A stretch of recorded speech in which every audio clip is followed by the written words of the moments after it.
Hello, good morning. Morning sir. Good morning sir. Good morning sir. Good morning sir. CIB वाले सुबह वाली class में नहीं आ रहे हैं, क्यों नहीं उठ पा रहे? जो लोग नहीं उठ पा रहे हैं वो उठना शुरू करें भाई। एग्जाम धीरे धीरे gradually one by one topic coverage करोगे तब जाके। इतना बड़ा सिलेबस बना दिया है आईआईबीएफ ने, अगर आप ऐसी लापरवाही करोगे तो काम गड़बड़ हो जाएगा। ठीक है, चलिए। तो हम लोग बात कर रहे थे वर्किंग कैपिटल फाइनेंस के बारे में। उसमें हमने चारों मेथड देख लिए। रिवीजन करेंगे तो फायदा मिलेगा उसमें। जो हम फर्स्ट सेकंड थर्ड जो मेथड थे एमबीबीएफ के अंदर, उसमें हम लोग एक जगह रेशियो निकाल रहे थे। तो कल आप में से किसी ने इसमें बताया, जो 1.17 आ रहा था ना, 1.17 1.17 कैसे आ रहा था हम लोग नहीं पकड़ पा रहे थे उसमें। ये था ना 1.17। यस सर, मैंने लिखा था सर कमेंट में। हाँ हाँ, आपने कमेंट में लिखा था ना। तो ये जो 1.17 आ रहा था, आप बताओ क्या क्या बताया था हमने। जो है ना सर, वो पुरानी वाली टेबल में जो छोटा डी है, छोटा डी, छोटा ये जो डी डी पुरानी है, टेबल में हाँ ये। वो, हाँ उससे कैलकुलेट किया गया है, इसीलिए वहां पे नीचे भी लिखा है हाँ, ना। तो बताइए इसमें क्या करा हुआ है। Bank borrowing including bill discounted with banker. हम्म तो ये उसने बैंक बोरोविंग करी है, तो वो हम्म। डिवाइडेड बाय क्या किया था आपने? आपने 1.17 निकाला था ना। यस सर, उसमें जो है ना, एक नीचे जाइए ना सर, नीचे नीचे वाले टेबल में, उसमें दिया है ना डी माइनस ई की किया है। तो करंट रेशियो हो जाएगा ये बैंक दी टोटल, सॉरी करंट एसेट बटे करंट लाइबिलिटी होगा ना सर। नहीं, वो तो करंट एसेट तो 370 हो गया। हाँ, तो करंट एसेट 370 हो गया, और करंट लाइबिलिटी जो पुराना और जो बैंक फाइनेंस को उसमें ऐड कर दिया है सर। मैक्सिमम बैंक फाइनेंस जो है 165 जो है, प्लस जो उसका करंट लाइबिलिटी है 315 आ जाएगी, ये दोनों जोड़ेंगे तो 370 में 315 से जब डिवाइड करेंगे तो 1.17 आ जाएगा सर। इसमें आपने 165 में 150 भी जोड़ेंगे ना सर, जो उसमें बैंक बोरोइंग नहीं है, ये जो लाइबिलिटी, हमारा, करंट लाइबिलिटी ये वाली। हाँ हाँ यस सर, 150 जो है करंट लाइबिलिटी, अच्छा ठीक है, समझ गया।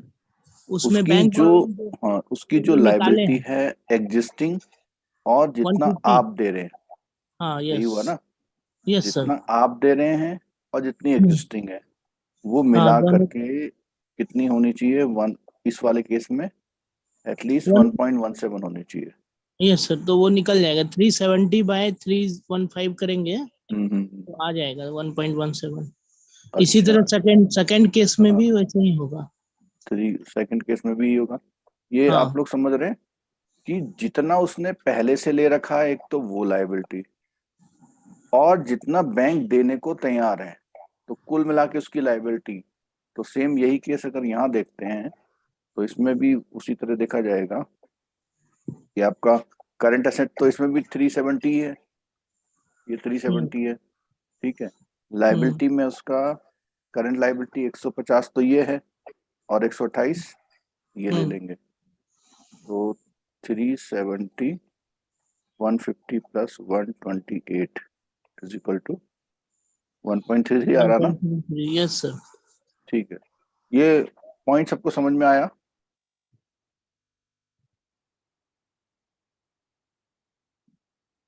ये जो करंट रेशियो निकालते हैं, सिंपल कैसे निकालते हैं? Current liability upon current asset is equal to current ratio. ये फॉर्मूला बहुत बेसिक फॉर्मूला है। ठीक है, अगर किसी की लायबिलिटी उसके एसेट से 1.17 तक टाइम तक ज्यादा है तो चलेगा।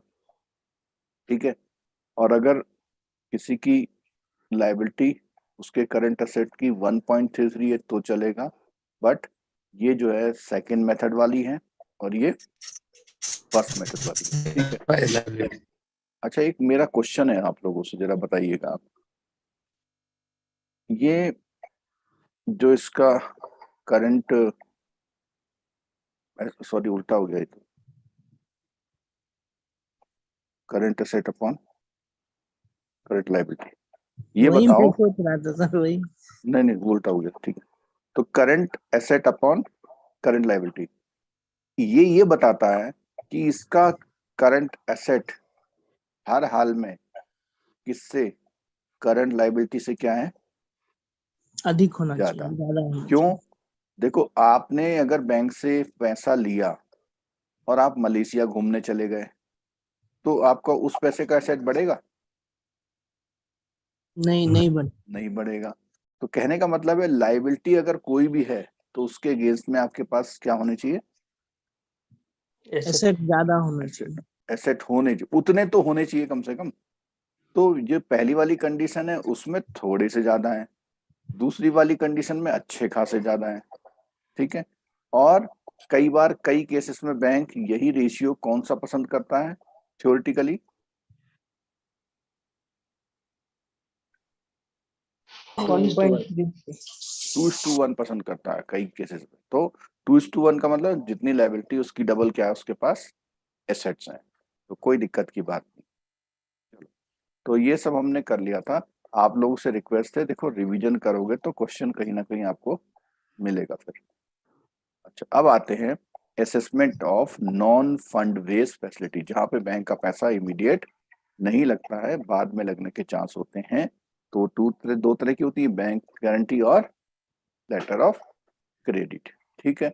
और ये भी क्या उसकी क्रेडिट नीड में आता है, उसको जरूरत है क्या कराने की, गारंटी दिलवाने की, ठीक है।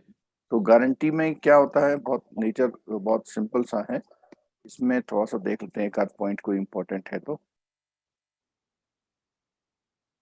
appropriate condition with regard to the cash margin and security, registration of charge ROC in case of customer is corporate, laid down by section of protect the interest। तो उसने कहा है कि जब आप बैंक गारंटी दे रहे हो तो उसका मार्जिन क्या है, सिक्योरिटी क्या दे रहा है, आपका जो सिक्योरिटी दे रहा है उस पर चार्ज ROC पे क्रिएट कराना, इन सब बातों को आपको ध्यान में रखना पड़ेगा, ठीक है। There could be occasion when the customer need a limit in case of guarantee. This is similar to the cash credit or overdraft limit. ये है ना, needs a limit in case of guarantee. This is similar to the, ये भी cash credit overdraft limit की तरह मानी जाती है। The customer has to operate within the limit so approved, and the limit, like all bank facilities, subject to yearly review।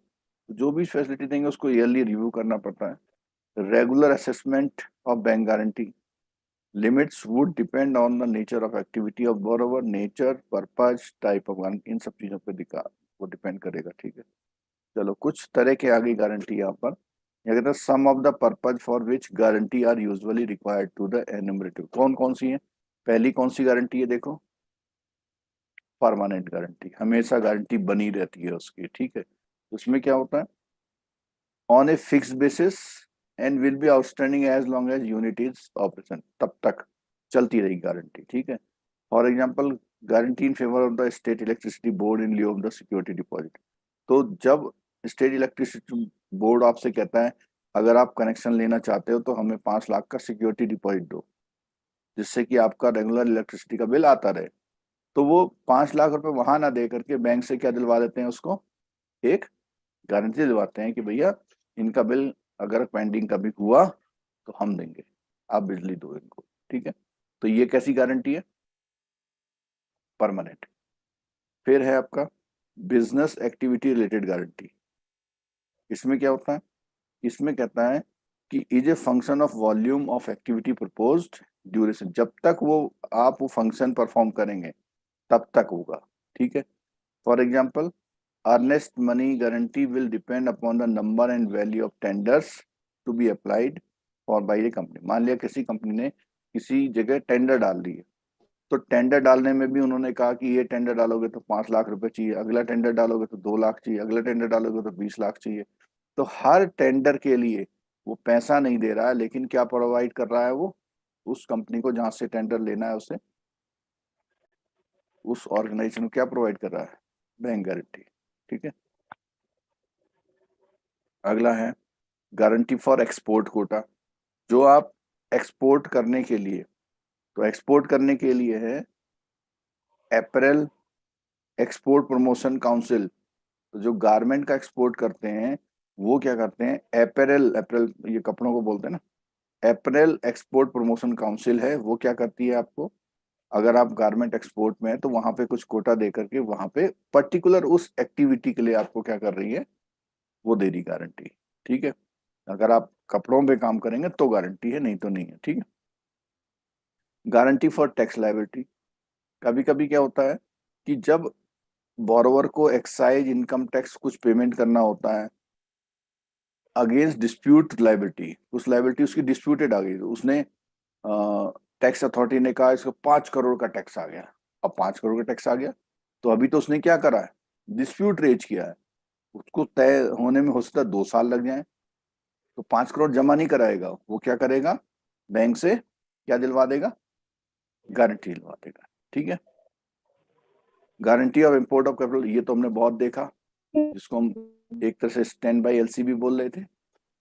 Borrower may also require guarantee for the import of capital goods on concessional import duty under various scheme of government, whose requirement can be determined case to case basis।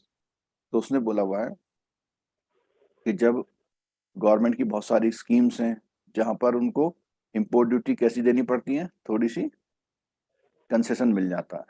ठीक है। तो वहां पर भी सरकार चाहती है इनसे क्या लेना, कि गारंटी, अगर मान लिया पूरा टैक्स देना पड़े तो आप दोगे।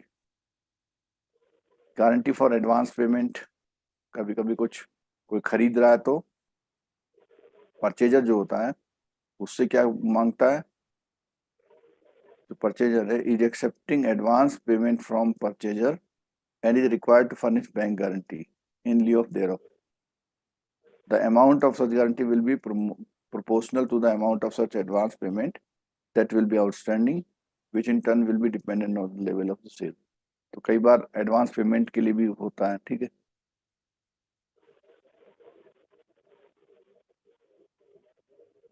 अब यहाँ पर एक आता है cumulative requirement will indicate the amount of bank guarantee limit for wage, तो अलग अलग रहता है। ठीक है। अब यहाँ पे थोड़ा सा क्या है, एक कंपनी है, ठीक है, वो गवर्नमेंट के कॉन्ट्रैक्ट लेती है, फैब्रिकेशन ब्रिज बनाती है, इट्स बैंक गारंटी रिक्वायरमेंट है। तो इसकी बैंक गारंटी क्या क्या होंगी, जैसे जब वो ब्रिज बना रही है तो उसे बिजली का प्रयोग करना है, तो उसने जिससे बिजली लेनी है उसको सिक्योरिटी डिपॉजिट की गारंटी दे रही है। ठीक है। Bid bond guarantee for government tender,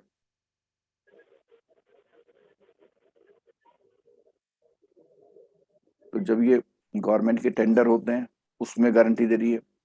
अगर एडवांस पेमेंट गारंटी दे रही है किसी भी समय for payment received in stage for the contract, तो कॉन्ट्रैक्ट में बीच बीच में जो सरकार उसे पैसा देगी वो उसको एक तरह से एडवांस पेमेंट है।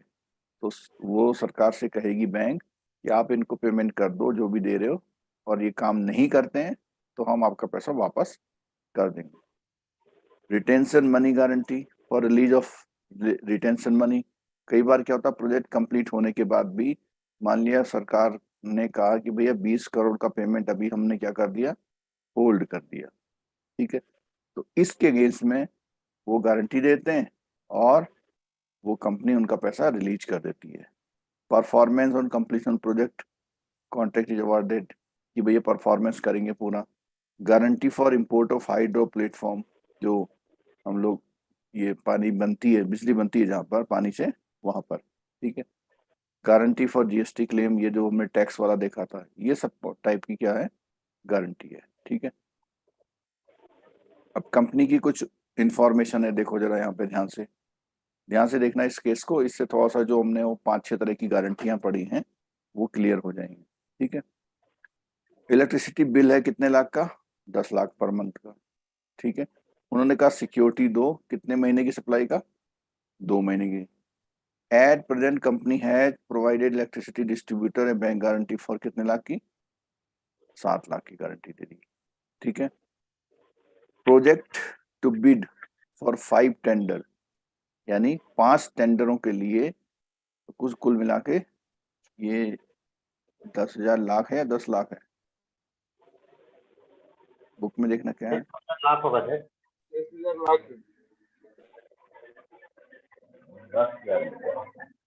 5 टेंडर नहीं सर, 10,000 लाख हो सकता है, तो हो सकता है बड़े 2,000 टेंडर है, लाख। क्योंकि जिसका बिजली का बिल ही कितना आ रहा महीने का? 10 लाख का आ रहा है, तो उसके टेंडर 10,000 करोड़ 10,000 लाख के हो सकते हैं। ठीक है। 10,000 लाख का मतलब क्या हो गया? 100 करोड़। कितना हो गया? 100 करोड़। तो 100 करोड़ का हो सकता है।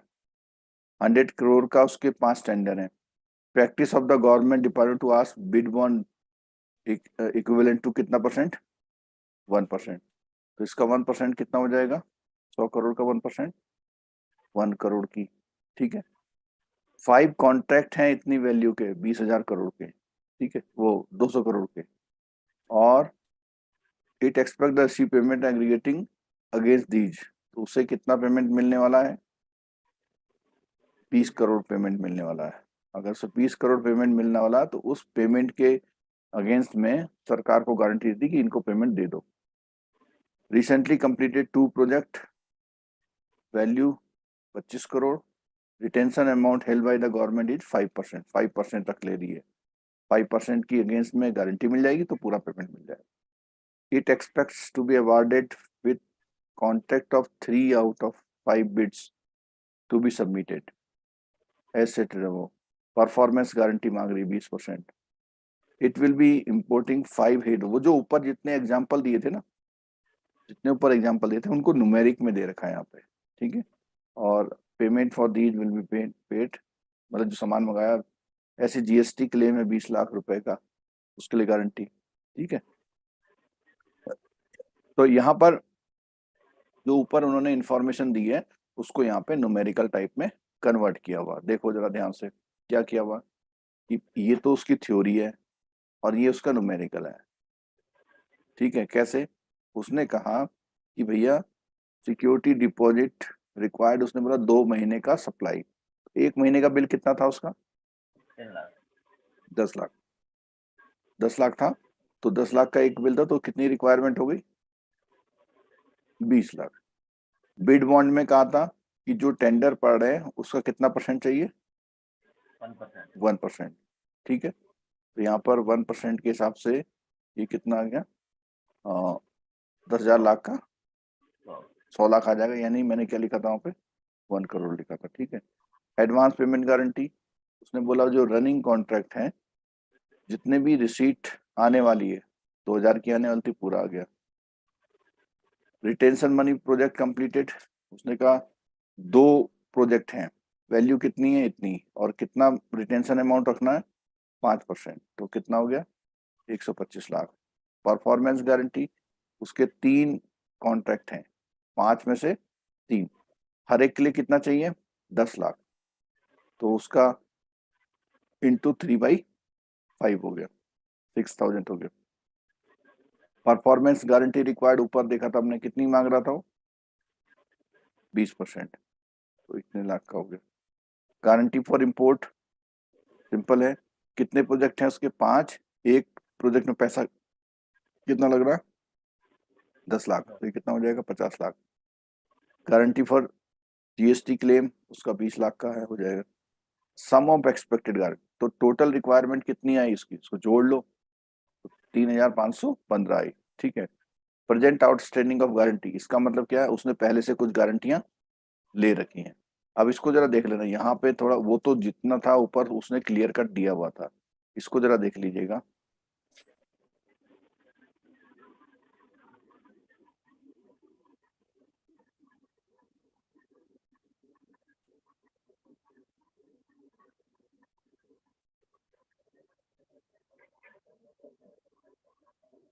यहाँ देखिए, एक ही स्क्रीन में आ गया पूरा। तो उसका एक्सपेक्टेड इतना था, वो उसने ऑलरेडी क्या कर रखी है? ले रखी है, ठीक है। अब इसने कहा लेस एक्सपेक्टेड कैंसिलेशन, यानी कुछ गारंटियां क्या होने वाली है, उसका टाइम पूरा होने वाला है, टाइम कंप्लीट होने वाला है। यानी जैसे मान लिया किसी कंपनी ने दूसरी कंपनी का 10,000 करोड़ का पेमेंट नेक्स्ट मंथ में करना है, तो नेक्स्ट मंथ का मतलब वो पूरा होने वाला है, तो एक्सपेक्टेड कैंसिलेशन यानी इतना अमाउंट रिकवर वो होने वाला है। तो जो पहले से 8,000 थी उसमें से 3,000 माइनस कर लिया आपने, तो अभी एक्सपेक्टेड कितना हो गया, 5,000, ठीक है। ये कैसी गारंटी है, न्यू, कितनी हो गई, इतनी, तो टोटल रिक्वायरमेंट कितना है, इतना है, ठीक है। और इतने को उसने बोला भाई कंपनी इतना से 8,600 लाख, ठीक है। तो मुझे आप सबसे पूछना है, क्या इसमें कोई बहुत बड़ी कॉम्प्लिकेसी थी इस न्यूमेरिकल में? नहीं नहीं। नहीं सर। बिल्कुल सिंपल है कि जितना जितना उसने थ्योरी दी है वो खुद ही बता रहा है कि भैया इस वाले में 20% चाहिए, इस वाले में 10 लाख चाहिए, इस वाले में इतना अमाउंट फंसा पड़ा है। तो उन सबको ऐड किया तो 3,515 आया। पहले से उसने गारंटियां दिलवा रखी बैंक से इतने की, जिसमें से इतनी गारंटी उसकी जल्दी से पूरी होने वाली है, यानी बची हुई जो है बैलेंस जो है उसकी कितनी है, 5,000 है। नई वाली 3,515 चाहिए, कुल मिला के इतना चाहिए, ठीक है। चलो अब बात आती है किसकी, लेटर ऑफ क्रेडिट की। तो लेटर ऑफ क्रेडिट का फ्लो चार्ट हम लोग यहाँ डिस्कस नहीं करेंगे, कई बार कर चुके हैं, ठीक है। ये एक अभी 2 दिन पहले एक वर्ड आया था, डीए का मतलब था। डीए का मतलब डॉक्यूमेंट अगेंस्ट एक्सेप्टेंस, और डीपी का मतलब है डॉक्यूमेंट अगेंस्ट पेमेंट। इसका मतलब ये होता है कि जैसे ही आपने डॉक्यूमेंट दिए, इमीडिएटली अगर पेमेंट आ रहा है तो क्या होता है, डीपी, ठीक है। और अगर थोड़ा डिले से आएगा पेमेंट या क्रेडिट पर है पेमेंट, तो उसे हम क्या करते हैं, डॉक्यूमेंट अगेंस्ट एक्सेप्टेंस, ठीक है। तो यहां पर जो for assessing the letter of credit limit for the purchase of raw material खरीद रहा है, ठीक है। तो the banker collects from the borrower, वो इतनी बातें पूछता है उससे, वो कहता है कि प्रोजेक्टेड वैल्यू क्या है रॉ मटेरियल कंजप्शन की एंस्यूइंग ईयर, यानी जिस साल की बात हो रही है। Projected value of raw material कितना है जो आप उधार खरीदोगे, ठीक है। क्योंकि अगर मान लिया उसने 200 की रिक्वायरमेंट है, उसने कहा 80 मुझे क्या मिल जाएगा, ऑन क्रेडिट मिल जाएगा। Time taken for advising the LC for beneficiary, यानी ये उसको कितना समय में आप बता दोगे कि भैया ये तुम्हारी एलसी आई है। टाइम टेकन आ गया यहाँ पे, टाइम टेकन वो कितना समय लेगा, बैंक ले रहा 10 दिन, वो ले रहा है 80 डेज मान लिया, ठीक है। Credit period agreed between the beneficiary and borrower, beneficiary ने कहा कि आप मेरा पैसा कम 30 दिन बाद दे देना, कोई बात नहीं चलेगा। Credit period projected and record for calculation maximum permission bank finance while sanctioning the funded. तो एक तरह से देखा जाए कि यहाँ पर कितना समय लग रहा है एक काम के लिए, 120 दिन लग रहा है। 120 दिन बाद उसको पेमेंट मिलती है।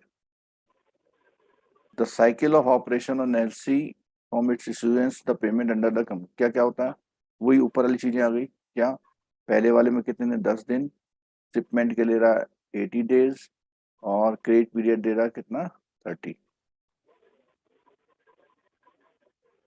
ये आ गया एग्जाम्पल, ये देखो जो भी ऊपर पढ़े थे एग्जाम्पल आ गया। सब लोग थोड़ा कंसंट्रेट होके देख लो, ऐसे ऐसे क्वेश्चंस मिल सकते हैं वहां पे छोटे छोटे, ठीक है। इसमें क्या समझा रहा देखो, उसने कहा कि प्रोजेक्टेड वैल्यू रॉ मटेरियल कितना चाहिए उसको, 3,600 चाहिए, ठीक है। और उसको क्रेडिट पे कितना मिल जाएगा, 2,400 मिल जाएगा। 10 दिन एडवाइजिंग के, 20 दिन इसके और 30 दिन इसके, तो कितना हो गया?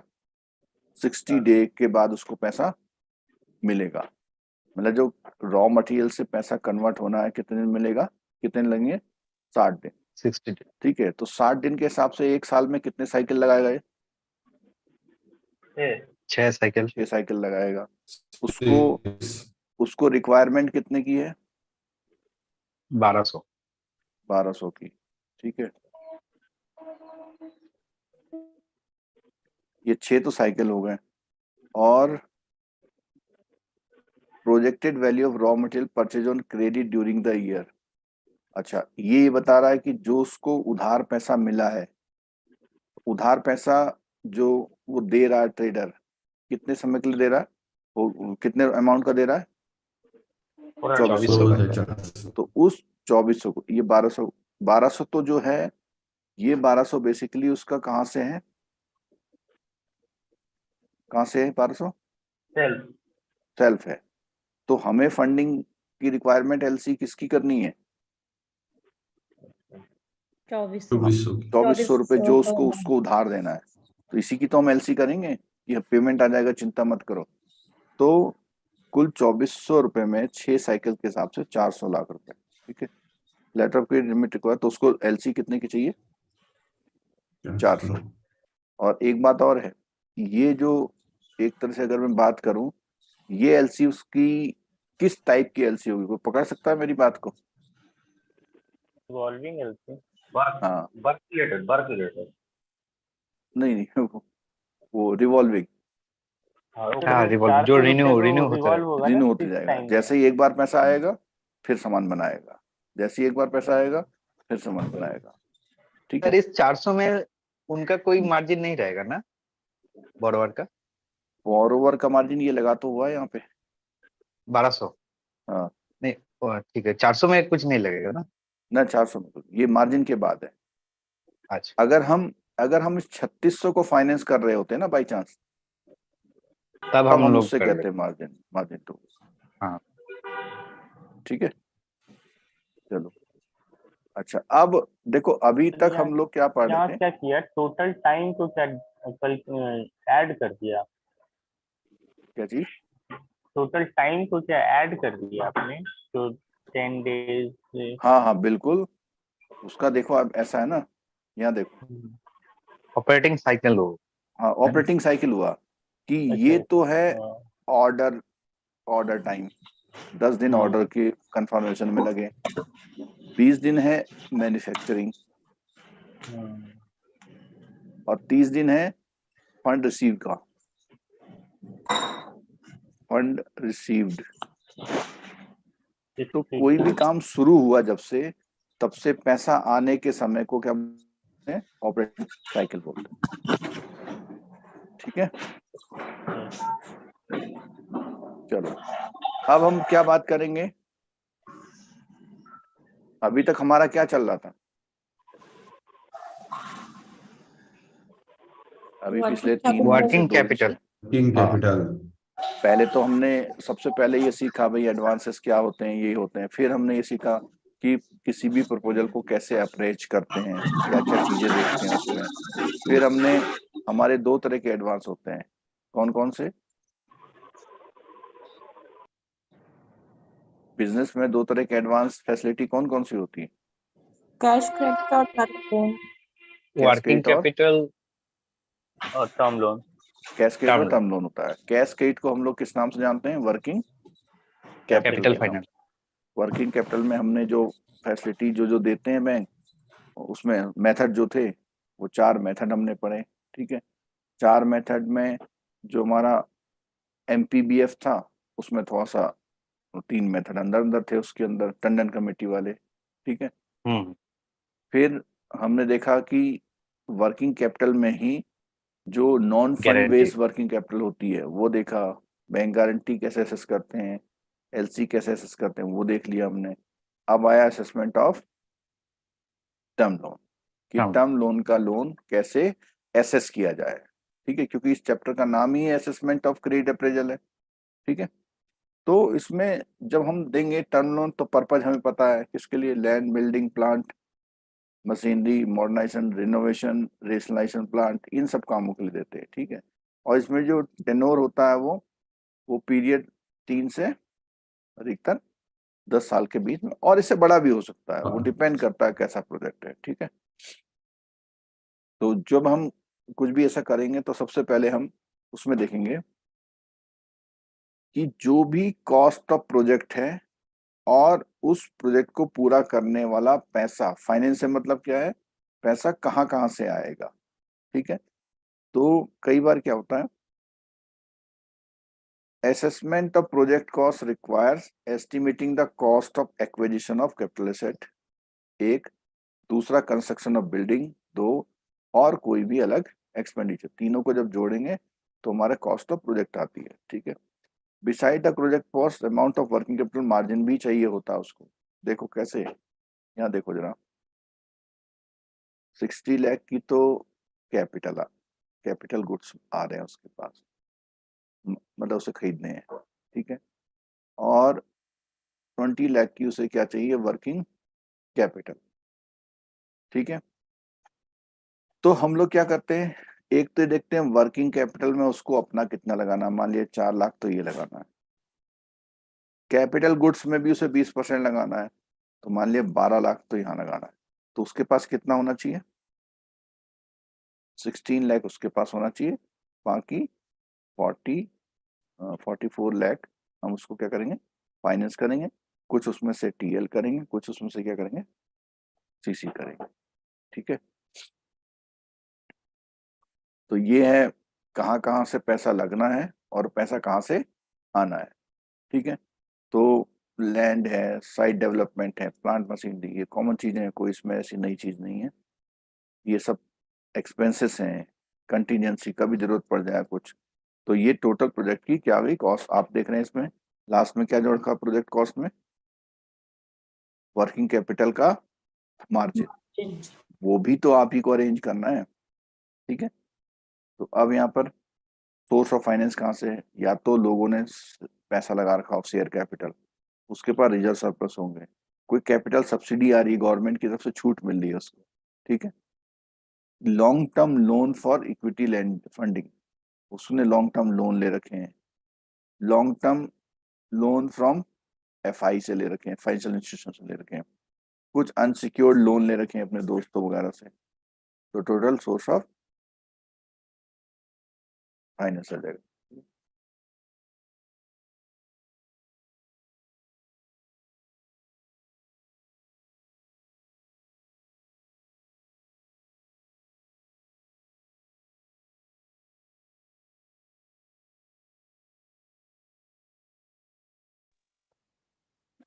सर वर्किंग कैपिटल के लिए टर्म लोन तो नहीं देते ना? वर्किंग कैपिटल के लिए टर्म नहीं ना,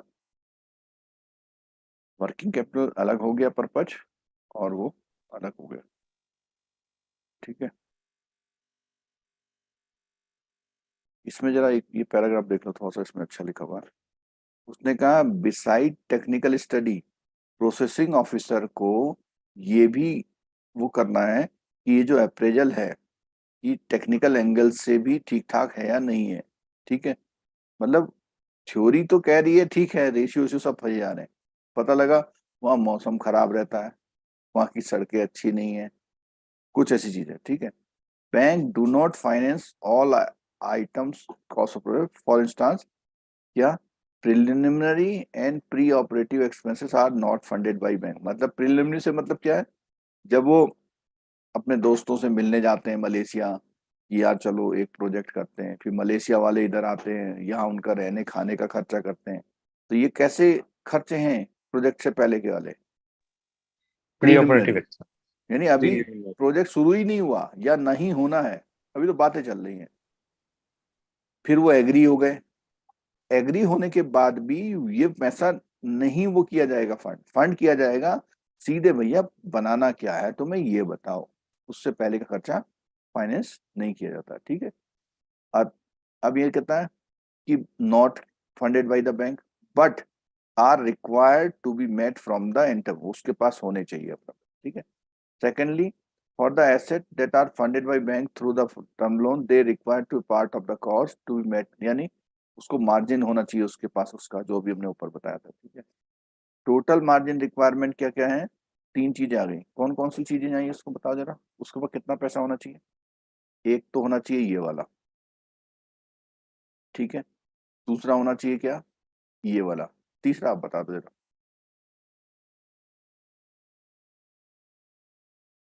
तीसरा आप बता दो।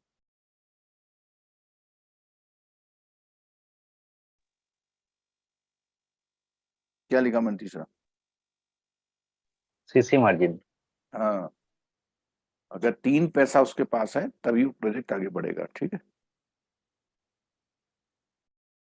तो यहाँ पर अब बात आती है कि टर्म लोन का लिमिट का असेसमेंट कैसे होगा। तो जब कोई प्रोजेक्ट बनता है तो प्रोजेक्ट में सबसे पहले क्या होगा, उसके पास क्या लेना पड़ेगा उसे? लैंड एंड साइट का डेवलपमेंट कैसे होगा। क्या वो आपके पैसे से ही लैंड लेना चाह रहा है या लैंड उसके पास पहले से अवेलेबल है। तो जब हम बात कर रहे थे basic cost of land including conveyance and other alter. Conveyance का मतलब था जब आप जमीन लेते हो तो जितने की जमीन होती है उसके अलावा क्या देना पड़ता है आपको? रजिस्ट्री चार्जेस देने पड़ते हैं, स्टैम्प ड्यूटी वगैरह, तो वो उसके पास होनी चाहिए, ठीक है। और मतलब ये भी उसमें कॉस्ट में शामिल होती है, प्रोजेक्ट कॉस्ट में, ठीक है। Premium payable to leasehold या कन्वेंस चार्ज की प्रीमियम है, उसको लेवलिंग करनी है, डेवलपमेंट करना है, और जो रोड है वहां तक कनेक्शन देना है, और वहां पे बाउंड्री वॉल करनी है, गेट्स बनाने हैं, कॉस्ट ऑफ ट्यूबवेल्स बनाने, ये सब किसका खर्चा है? लैंड डेवलपमेंट का खर्चा है। बिल्डिंग, बिल्डिंग में उसका जो लैंड डेवलप तो हो गई, अब फैक्ट्री एडमिनिस्ट्रेटिव ब्लॉक सब बनाएंगे आप, टैंक वाटर वॉल सब बनाएंगे, ये होगा, ठीक है। प्लांट एंड मशीनरी लगाओगे आप, फिर जब बन जाएगा तो यहाँ पे कहता है टिपिकली मोस्ट सिग्निफिकेंट कंपोनेंट, सबसे इंपॉर्टेंट है। क्यों? बैंक चाहता है कि जो भी फंडिंग करे उसका पैसे का यूज कहाँ हो? Plant actual and machine. Plant and machinery में हो, ठीक है।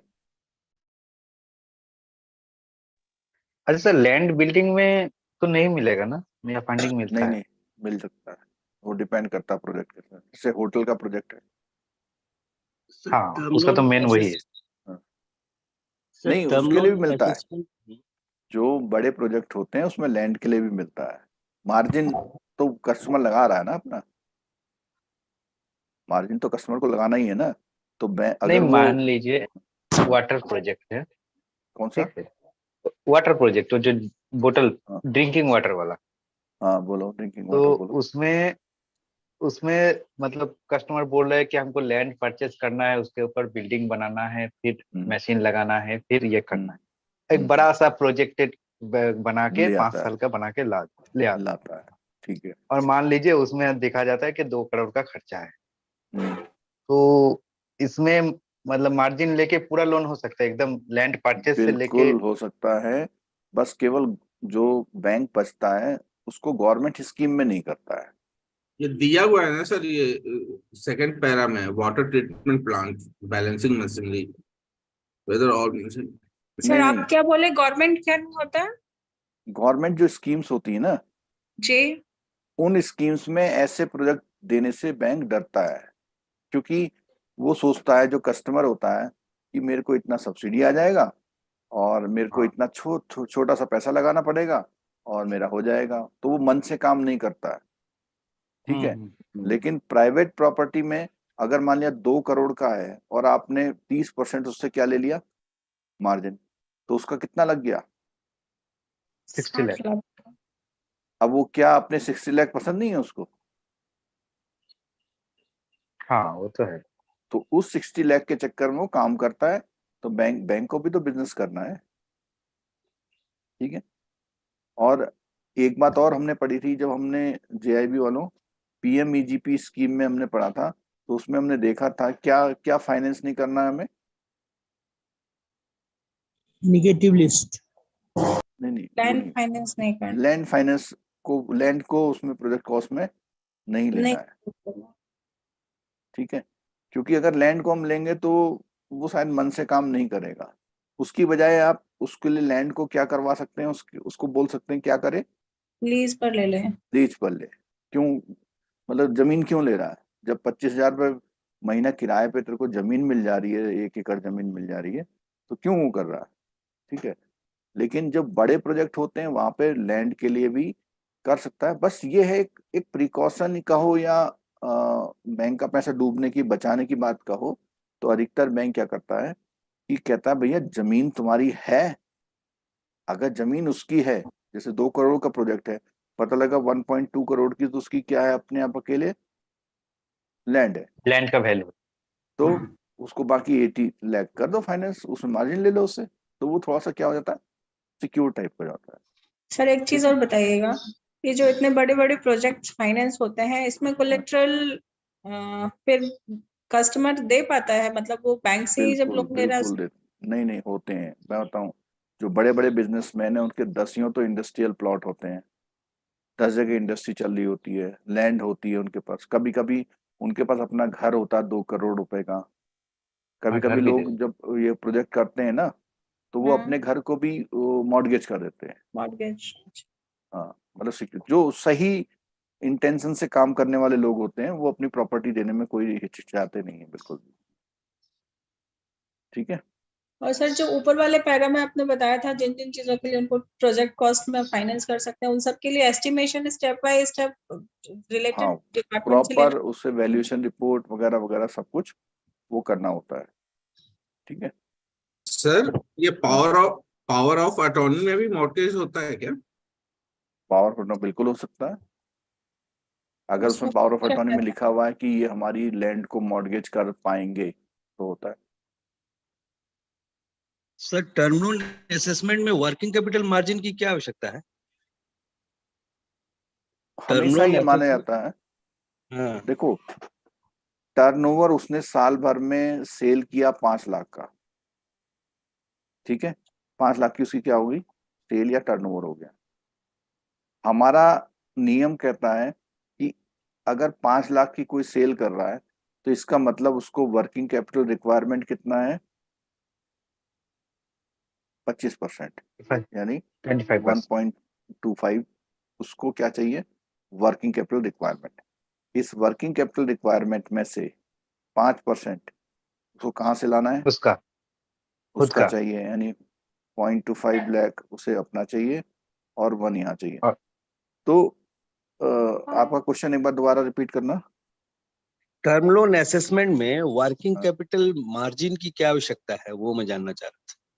मार्जिन का इसलिए है कि उसका पैसा भी तो लगे कुछ, तो अगर उसका अपना पैसा नहीं लगता है तो वो लापरवाह हो जाता है, वो कहता है बैंक कहीं तो डूब रहा, मेरा मार्जिन पैसा सर, तो। मार्जिन ओके है सर, मार्जिन तो उसको देना ही है टीएल असेसमेंट में, लेकिन आप बोले लेकिन थे ना उसमें उसको वर्किंग कैपिटल का जो 30 ये हाँ, मार्जिन लेना इसलिए है वो कहाँ से सही है वो मैं जान, वो मार्जिन तो वो उससे भी लेना ही इसलिए, है। सुनो, वर्किंग कैपिटल में भी तो उसे कुछ बाजार से सामान खरीदना पड़ता है ना, रॉ मटेरियल, और इस रॉ मटेरियल को बैंक में क्या कर देता है, हाइपोथेकेट। हाइपोथिकेट करता है। तो वो ये सोचता है कि ये तो किसकी संपत्ति है, बैंक की है। की। तो इसीलिए बैंक कहता है कि नहीं भाई तुम्हें भी अपना पैसा लगाना पड़ेगा, तो उनसे भी कुछ पैसा लेते हैं, जो 20% हम यहाँ पर, इसको 5% बोलो या 20% बोलो, दोनों एक ही बात होती सर, मार्जिन मनी का कोई स्टैंडर्ड परसेंटेज है क्या, या फ्लक्चुएट करता है सब? है, स्टैंडर्ड है। आमतौर पे 15 से 20% का मार्जिन लगभग सभी प्रोजेक्टों में लिया जाता है, 15 से 20% का। जहाँ रिस्क ज्यादा होता है तो वहाँ मार्जिन बढ़ा दिया जाता है। Yes sir. सर ऐसा हो सकता है कि वो सीसी कहीं और से लिया है और टर्म लोन किसी और बैंक में ले रहा है मशीनरी परचेस के लिए। हो सकता है वहां से उसको एनओसी लेना पड़ता है, एनओसी लेकर के कर सकता है।